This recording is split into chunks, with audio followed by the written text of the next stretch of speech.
Thank you very much for the kind introduction. Welcome, everyone. Thanks for attending our session. I understand we always have this annoying slot right before lunchtime, so I'm guessing everybody's eager to get some food. Hopefully we can get you through those 40 minutes in an interesting and interactive fashion. Now, before we jump into kind of our view on how we think about ESG when it comes to investing in the consumer space, who here has heard of Credit Suisse HOLT? Oh, wow. That is an unexpected response. That's great. So obviously we must be doing something right. So for those of you who haven't heard of Credit Suisse HOLT, let me just give you a very quick background, because I think it's important to understand where we're coming from, and it frames kind of the rest of the presentation. So what we're doing in HOLT is we're an independent team within Credit Suisse, and we do stock analysis. And the way we do stock analysis is in a systematic, objective fashion. So we have a systematic model that we use to analyze companies. And when I say systematic, it's systematic because we use a rules-based approach that lets you compare companies across time, across regions, across sectors. So if you want to call it this way, it's a bit of a quantamental approach. Now, when we think about that, obviously, that determines how we think about ESG investing. So for us, whenever we talk about ESG, it needs to be measurable, it needs to be based on data, and it needs to be systematic. So what is our ESG toolkit? Obviously, ESG is a very broad topic, and we don't claim that we cover all of ESG. If you look at the slide at the top, you can see that we very much focus on two areas within ESG for now. We focus on the E and we focus on the G. And if you think about what the characteristics are of those areas, it's the areas where you actually have data, where you can have data points that you can collect systematically and compare to one another. It's much easier than comparing data points within the S bit of ESG. So talking about the four big pillars that we're going to touch on today, we started off looking at ESG from a governance perspective. So we looked at how is management incentivized, how is the remuneration plan for companies set up, and does that align with wealth creation principles? That was our first attempt at kind of covering ESG on a systematic basis. So that's what you see at the top left. The second area that we approached was carbon. Clearly, carbon is a big topic. We see it in the news all the time. Carbon data is available relatively broadly. So again, it lends itself to doing a bit of a more systematic analysis. And then as you go towards the right, you can see we've also started looking at waste and resource efficiency. Now, when I say that's our ESG toolkit, I think it's important to understand that we've developed that over the last 2 years, and we're still working on expanding that toolkit. Yeah, so what you'll see kind of over the next 15 to 20 minutes is our approach to ESG right now, which is not kind of the final set of tools that we will use, but it's how we've approached it, how we are thinking about it at the moment. I mentioned data, and I mentioned that data is very important to us. And let me show you why. If you think about data coverage, HOLT covers about 98% of the global equities market cap. So we're talking about 20,000 listed companies. So that's your first box that you see for each of these regions. So corporate performance, those are the companies that we have in our database for which we use our systematic model to analyze those companies. If we then think about the pillars of ESG that we just talked about, if you look at the first gray box, you can see governance. Governance are companies for which we systematically score the remuneration plan. And you can see how very quickly you go from 20,000 companies to about 2,500 companies. The problem you have with governance is, I don't know how many of you have read through a governance or remuneration report, but it's actually very difficult to compare. Every remuneration report is different. They're very long. A lot of the information is hidden in footnotes. So you can see how all of a sudden you start to reduce your universe for which you have data just based on the complexity of the data collection process. Now, things look a bit more rosy when we talk about pay analytics. So pay analytics is our approach of thinking about, is management paid according to how much value they generate for investors? And here you can see we're looking at roughly 5,000 companies, so we just doubled our universe. Now, interestingly, as I said before, carbon is actually a fairly broad topic with a lot of data available. So we have carbon data for roughly 15,000 companies. Now, those of you who've looked at carbon data will probably already think about, oh, hang on, a lot of that data is probably estimated instead of reported. Absolutely right. That is definitely a consideration, which we're going to talk about when we look at the consumer space as well. So that kind of sets the scene. And if we start talking about governance, what I'm going to do over the next 15 minutes is I'm going to walk you through how we use our toolkit to look at the consumer space. The intention of the session is to marry up two things here. First of all, our systematic approach, and then second of all, looking at the consumer space. So hopefully we can manage to do a bit of both. So if we start with governance, the way we think about governance and remuneration is we have a scorecard approach. We like scorecards because they let you rank companies and compare them against one another, and they tend to be rules-based and systematic. Again, coming back to that systematic approach. Now, if we look at our governance scorecard, and we just picked out Compass here because it's a very nice example of a company that we can look at, we think about things like, is management remunerated based on operating metrics? So that would be earnings, margin, sales growth, free cash flow yield, those kind of things. So very clearly, if you have those kind of remuneration incentives, that should be in your interest as an investor. We also look at companies and ask ourselves, do they use return metrics? We all know that earnings are easily manipulated. Return metrics are much nicer in the sense that you bring in two things. You bring in earnings or cash flow, and you bring in a capital base. We then think about, is sales growth a metric that companies are being incentivized on? If you earn your cost of capital, sales growth should actually generate growth in the long run, which would generate value for you as investors. And then we think about things like long-term perspectives. So do companies use a long-term plan? And for us, long-term doesn't mean a 3-year plan where you get measured on an annual basis. It's really a long-term measurement period. Okay? And then the last thing we want to know is, do companies use TSR? For investors, obviously, TSR is very important. If you're an equity investor and you don't think about shareholder return, it can come back to haunt you. So we want to know, is the TSR benchmark that the company compares itself against narrow enough to be relevant? So those are all the green bits that you see on that slide. Those are all the positive score. And now if you flip most of these around, you actually get negative scores. So for us, companies can score a positive or a negative score. So that's how we really think about remuneration. Does it line up with what you think about as investors when you analyze a company? So then the second question becomes, and I don't want to spend too much time on these charts, but how can you combine what you see in theory in the remuneration plan with what you see in reality in terms of what a company delivers? And what we look at most of all is economic profit. Whether you're familiar or not with HOLT, economic profit is probably a concept that you've heard about. So if you look at the top right chart here, you can see that Compass is actually a phenomenal economic profit generator. So if you paid attention on the slide before, you saw that Compass got a score of 4, which is actually relatively high on our scorecard. And as I said, that's the theoretical exercise. Now in reality, Compass has actually generated a lot of value for shareholders. So clearly there's something that lines up between what the management is being paid on and what they deliver.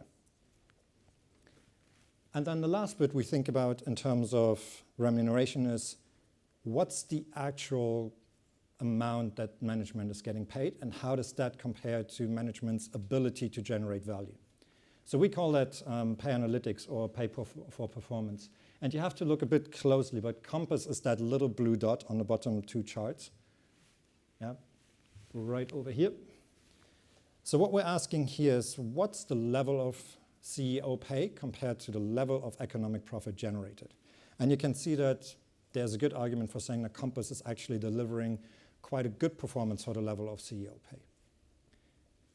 So those are kind of the building blocks that we're using to look at corporate, not at corporate governance, at governance and remuneration. Now moving on to carbon. Carbon is going to be a bit more industry specific. So I mentioned the topic of reported versus estimated data. What we've done here is we looked at the global consumer space and broken it down into the different regions and given you an overview of what percentage of companies is actually reporting carbon data versus the percentage of companies that is estimating carbon data, or where we have a data vendor that is estimating that data. And probably not very surprisingly, what you can see is that European companies are actually doing relatively well in terms of reporting compared to, let's say, their Northern American counterparts. So how do we use carbon data? Well, one way to use carbon data is from a top-down approach. So what you can see on the chart behind me is a graphic that shows you all the sub-industries within the global consumer space. These charts are across all regions, so this is not just Europe for now. And what we've done is we've looked at scope 1 and 2 carbon emissions, and we wanted to see is how much carbon do you need to emit to generate $1 million of cash flow. So in other words, how carbon intensive are your operations? And very quickly you can see that there's a whole tail of industries that is very comparable with relatively low carbon intensity, but there are some industries on the very left which very clearly stand out. Some of them might not surprise you, like agricultural products or food distributors. Some others might actually be a bit more surprising, like hotels, resorts, and cruise lines. And before you make the guess that this is driven by the cruise lines, let me tell you it's not. It's actually driven by the hotel companies. So you can use this as a top-down approach to assess which of the industries that I'm looking at are actually more prone to carbon risks. Where is carbon risk higher? And that might help you in your allocation decisions. Now, this doesn't tell you anything about stocks. So what we've done on the next slide is we've taken, and this is now Europe only, we've taken the top 20 companies by carbon-adjusted return on capital. What that means is a bit more technical, so let me walk you through this chart. If we look at Tate & Lyle, which is the second company from the left, you can see there are 4 blue-colored bars. Now, all of these bars are indexed to 100%. So we say, what's your return on capital last year? And then we estimate what would that return on capital be if you were charged for all your carbon emissions and you wouldn't be able to pass on any of those costs. And we have 3 scenarios here for different carbon pricing. The dark blue bar is a $5 per ton carbon price. Then we have $25 and $50 per ton. So if I look at Tate & Lyle, and you see that tiny little bit of dark blue at the very top, that's the impact on your return on capital if you were charged $5 per ton on all the carbon emissions that you have. So you can see that your return on capital would decline by roughly 5%. So it's minimal, right? There's very little impact. Now that changes quite a bit if you look at a $25 per ton scenario. All of a sudden, you're cutting off 20% of your return on capital just from carbon pricing. That doubles again if you assume that carbon prices go up to $50 per ton. And all of a sudden, your return on capital on a $50 per ton scenario would only be 60% of what it was last year. So very clearly, this lets you assess on a company-by-company basis where is the biggest risk from a carbon perspective. Yes, please. Sorry, just to make sure. So this is based on your $1 million forecast from before?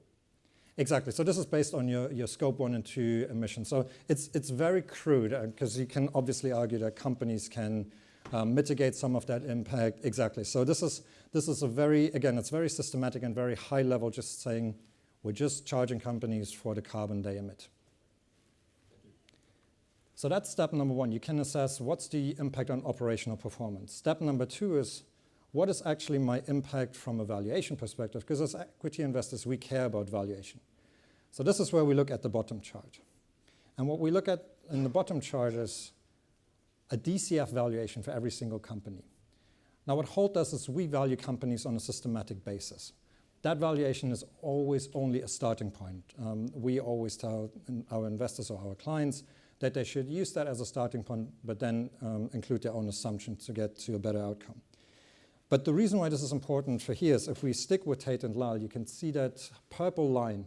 That's the outcome or the upside, valuation upside that we currently have on a default basis. So it's roughly 50%, which tells you that clearly there's something that the market is worried about for a company. If you look at a company and you see a DCF 50% upside, clearly there's something going on here. Now what happens if you actually reflect the carbon risk that we discussed in the top chart in your DCF? So you very quickly reduce your return on capital based on these scenarios on top and have those as inputs in your valuation. And you can see that your valuation upside progressively goes down actually quite significantly. And if you look at that little diamond at the bottom, that's your $50 per ton scenario. So whether that's coincidence or not, but this might be an indicator for saying, okay, the market is already factoring those carbon risks into the valuation of a stock. And again, this lets you do things on a systematic basis and compare companies. Because if I look at something like, let's take Morrison's, where you have a similar impact on the CFROI based on carbon emissions, you can see that the impact on valuation is actually minimal. So this allows investors to really assess, does it matter for my stock? Does it matter from an operational perspective? And does it actually matter from a valuation perspective? Now, we had the question, how do we calculate this and what can companies do to mitigate some of that carbon risk? So one thing we obviously do is we think about, okay, what are the possibilities for companies to mitigate some of that risk? And how well are companies placed to get around some of those risks? So we have what we call our carbon transition risk scorecard. And you notice, again, we have a scorecard, not surprisingly. So what we look at here is pretty much 7 factors that we rank companies on. The first one is Scope 1 and 2 emissions over gross investment or invested capital. Again, it's a measure of carbon intensity of your operations. The second measure is Scope 3 emissions over your sales. So how carbon intense is your supply chain? The third factor is total scope, so 1, 2, and 3, required to generate $1 million of gross cash flow. So how much carbon do you admit to generate value for your shareholders? And that's where it stops with the actual carbon data. And you can see the next 4 factors are actually based on operating performance, on company fundamentals. But you can use those to really think about a company's ability to mitigate carbon risk. So factor number 4 is capitalized research and development divided by your invested capital. So how much do companies spend on R&D? Do they have the R&D firing power to mitigate some of the carbon risk that they have from their operations? Factor number 5, we call our fixed charge coverage ratio. Without knowing what it is, just think about it as how much cash flow do you generate to satisfy all your capital providers and your recurring capital needs. So that includes your CapEx, your dividends, your rental payments, your interest payment, and your R&D. So if you think about it as a very simple ratio, a ratio of 1 means you generate enough cash flow to pay for all of these things. The higher the ratio, the more free cash flow you generate, the more flexibility you have in investing in R&D or CapEx to mitigate carbon risk. If you barely generate enough cash flow to satisfy all of those recurring expenses, you will struggle to pay for any incremental costs that you will get from mitigating carbon risks.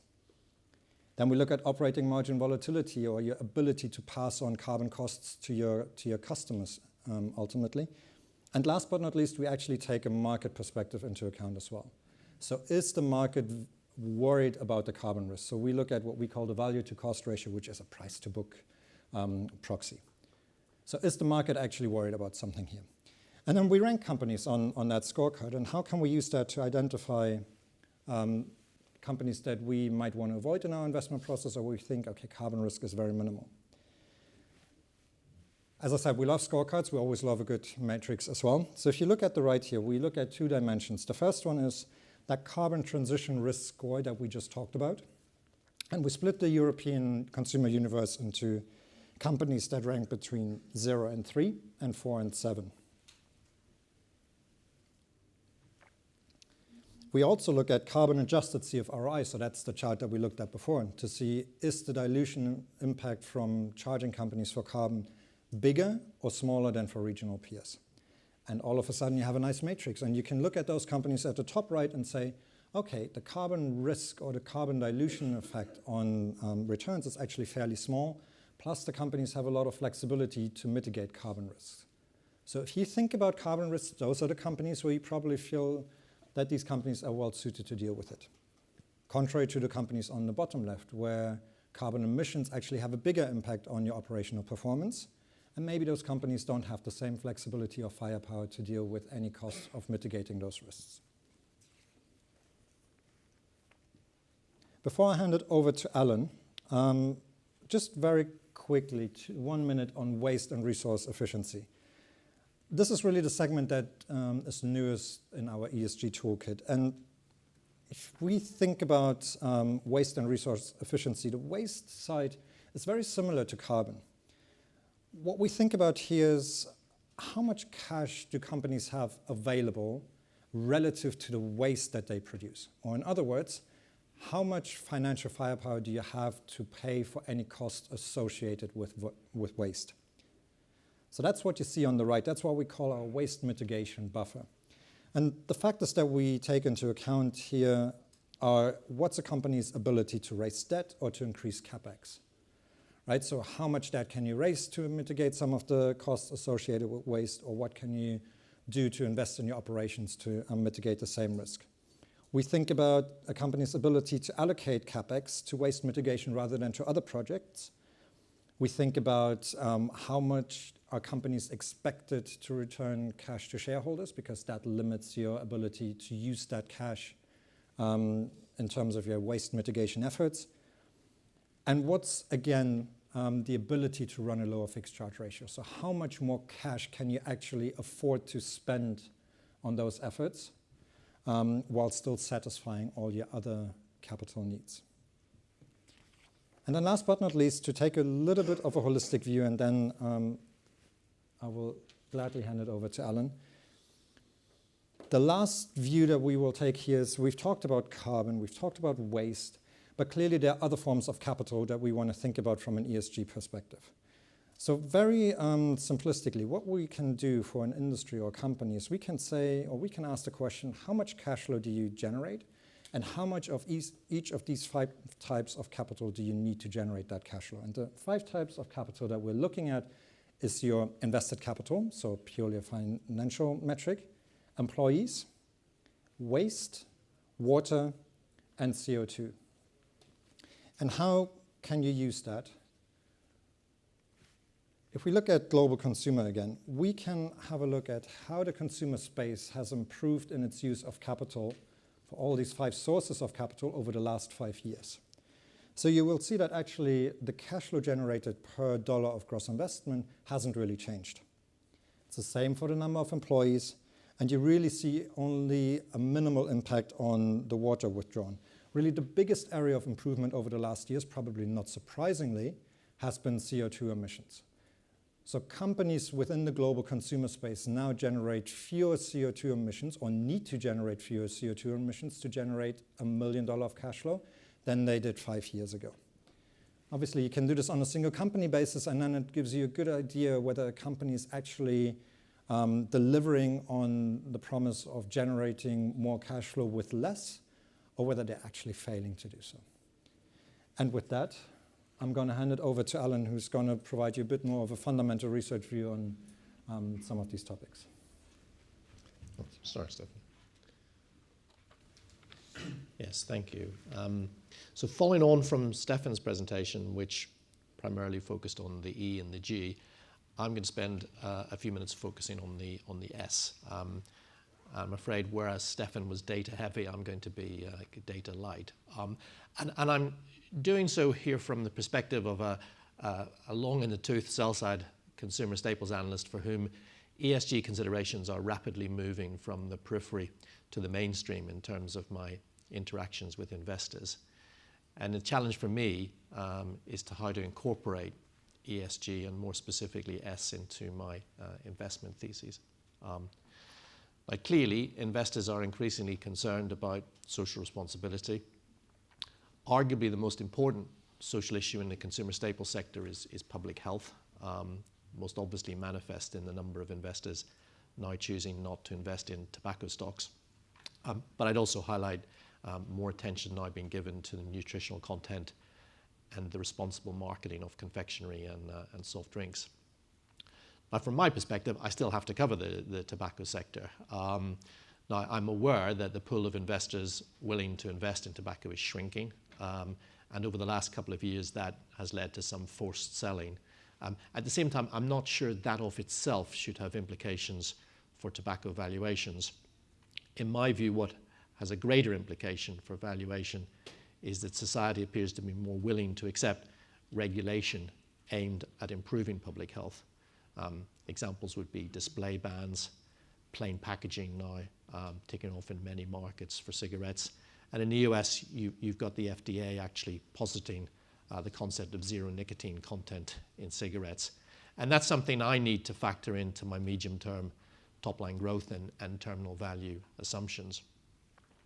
For me, a more immediate valuation consideration is that because social issues increasingly matter to consumers, and this is the consumer sector, then companies that address those issues effectively can create competitive advantage. Partly, I think this is a, excuse me, a generational dynamic with the spending power of the millennial generation soon set to exceed that of the baby boomers. In a recent Deloitte survey of millennials, 42% said they had begun or deepened a business relationship because they perceive a company's products to have a positive impact on society and or the environment. Unilever recently claimed that in 2018, the sales growth of its 28 sustainable living brands were approximately 2 percentage points faster than the rest of the portfolio. I'm sure there's some circularity here, but intuitively it makes sense. And I'm conscious that consumers are also employees, making addressing social issues relevant for attracting and retaining talent, another source of competitive advantage. And these are global companies, and I don't think this is just a developed market phenomena. Living in London, we might be concerned about the long-term impact of forest fires in Indonesia, but the resulting toxic clouds that spread across Southeast Asia have a very direct and disruptive impact on the daily life of people living there. Important social issues in consumer staples include ethical sourcing, sustainability, and diversity. And all the large corporates that I cover all have business principles or codes of practice or commitments relating to these. But one of the big problems I find is a lack of consistency. So if we take diversity, one of the big companies is targeting the proportion of women in its top 200 senior executive roles. Another is targeting the proportion across all managers. And a third one has chosen to get certification from EDGE and GEEIS to independent gender equality organizations that conduct in-depth audits and use the number of countries that have been certified as a KPI. But what's interesting is that in consumer staples, we're hearing more and more from the companies about purposeful brands, which I think is an intersection between competitive advantage and corporate philanthropy. An example would be Reckitt's committing £10 million to raise awareness of hygiene and sanitation in India as part of the Indian government's own initiative in this area. This is being done leveraging Reckitt's Dettol brand, which not only gives Dettol a social purpose, but enhances Dettol's brand equity and indeed its legitimacy in India. Another example would be Nestlé's Nespresso brand and its collaboration with supplying farmers to embed sustainability and improve the livelihood of themselves and of their communities.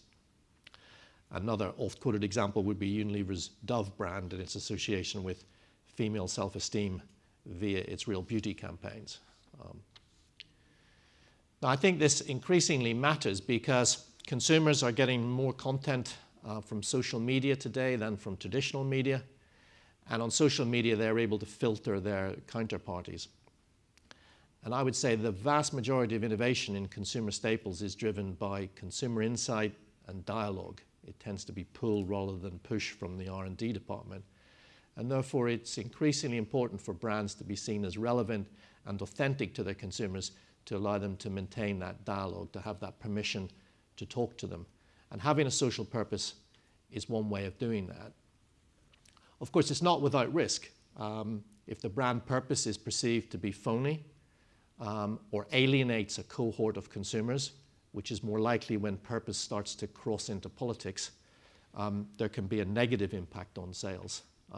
So if we go back to the examples of Dove and Nespresso, in Nespresso's case, there's also the issue around the recyclability of the capsules. In the case of Dove, there have been some adverts which have not gone down particularly well. The challenge is how to incorporate social purpose into valuations other than as part of a qualitative assessment of brand strength and that leading to some kind of medium-term top-line growth assumption.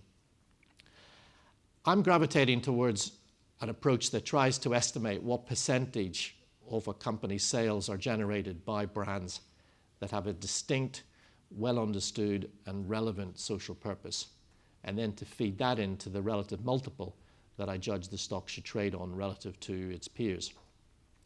Now, of course, this will involve creating objective definitions for distinct, well-understood and relevant, so to go back to Steffen's point, to get some kind of scorecard. It also involves addressing some interesting questions.